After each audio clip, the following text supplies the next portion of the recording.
Now, some people would say, that's not true. Words can make you feel a lot of things. I agree. I'm talking about hard work. There's the subject. I cannot, in this video, express enough words to make you feel the hard work that's necessary to win a championship in the league or the level of competition that you're at. I can't make you feel that. I cannot make you experience the sensation of lifting heavy weight needed to make big muscles to go win. I can't make you feel that. I can try to explain it. I can present some imagery inside your head. I can, spark some fire inside you. Even that, I'm not even sure what that means. What does that mean to spark a fire inside you? Most of the people I coach are, let's say, between the age of 18 and 22. They should have loads of fire. They should be lit up all the time. I can't get the point across to people about the feeling of hard work. And it's not because I can't find the words. It's because hard work must be experienced in concrete terms yourself. And then it has to be measured against its results. I'll give you an example. The Niagara X-Men started playing in the United States of America in the same season that we were undefeated in Canada. We were undefeated in Canada. We were 3-0 by a combined score of 117 to 14. We were doing really good. At the end of the third game, I said, we've been working pretty hard. Am I right? And this is exactly what people did. There was people nod their head, put their hand up. Oh yeah, we worked hard. No, we didn't. And I'll tell you why. We were getting worse. There were more mistakes being committed on the field in Game 3 than in Game 1. We operate a warp speed no huddle that was operating fairly smoothly in Game 1. In Game 2 and Game 3, there was a steady progression of mistakes that, quite frankly, were embarrassing. How can you call it embarrassing when the combined score of 3 games was 117 to 14 and you won all 3 of them? Some people would say I'm being unrealistic. They have worked hard. No, hard work is relative. They'd worked extremely hard in preseason, and as the season was progressing, they were working less hard because the challenge was disappearing. All of a sudden, they thought they were really good. Well, it's hard not to think you're really good when you're winning 117 to 14 after 3 games. At the end of 3 games, I said, that's enough. There's no more challenge. I believe with all my heart that the success in the gym, to make big muscle, reps are not created equal. Remember I said that. Reps are not created equal. It's the same thing with a football team. It's the same thing with any business. It's the same thing with academic success. Reps are not created equal. I can come in the gym tonight and I can do unchallenging reps. I can sit here and lift a weight up and down, push it, squat it, whatever. If it's an unchallenging weight, at best, I'm going to stay the same, or I'm going to burn some calories. But I'm not going to make bigger muscles.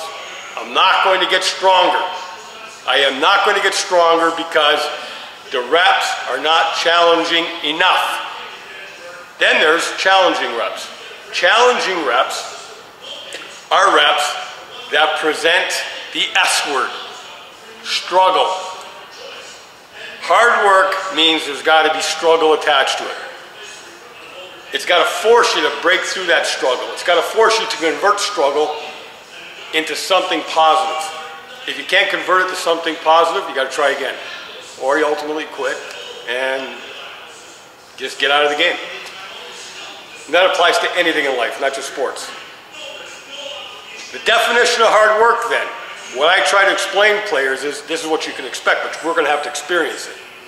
So, if you got 2 teams, Team A, Team B, if Team A miscalculates and erroneously defines hard work as something soft, they're not going to get to where they're supposed to get. Team B, on the other hand, no pun intended, if they properly define hard work and then live it, The other team's got some problems. They're not going to win. The other team's not going to win because Team B's got their act together. So what did we do? After 3-0 season, Niagara X-Men, we decided we called several American teams, 5 of them. It took like 5 minutes of phone calls. And we said, we want to play you. They were all post-secondary teams. First game, we got clobbered, hammered. We played a junior varsity team from Mount Union University in Alliance, Ohio. We got smashed, 2 pieces, 63-0. That was a loss. We studied it, and here's what we found out. We were not working as hard as we thought we were when we were winning those 3-0 games, because all of a sudden the competition was more challenging and our reps were not compatible to the challenge. Remember I said that. If the reps are not compatible to the challenge, you're going to have some problems, you're not going to win. And there's the difference between winning and losing, how you define hard work. The closer you get to the correct definition of hard work, the closer you'll get to winning. If you have no clue what you're talking about when it comes to defining hard work, of what's necessary, that struggle, what's necessary to get to that goal, you're going to get clobbered just like we did, 63-0, 1 week after we thought we were Goliath. We thought we were Goliath. 117 points to 14 points in 3 games. We decided no more games here. We're going to get a bigger challenge. We climbed the ladder, and all of a sudden we went from Goliath to fighting Goliath. And it wasn't pretty, but here's my point.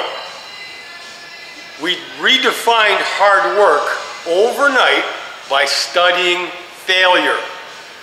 We failed to score points. That's an embarrassment to a no-huddle offense. A warp speed, lightning speed, no-huddle offense. Man, that year, 117 points, we were throwing the ball, running the ball on the ground at will. We were hammering people with 600 and 700 yards total offense. All of a sudden, shutout. Shutout! What did it prove? We had misdefined hard work. In conclusion, study winning, study losing, come up with a definition of hard work, and you're on the road to understanding the difference between winning and losing. To be continued.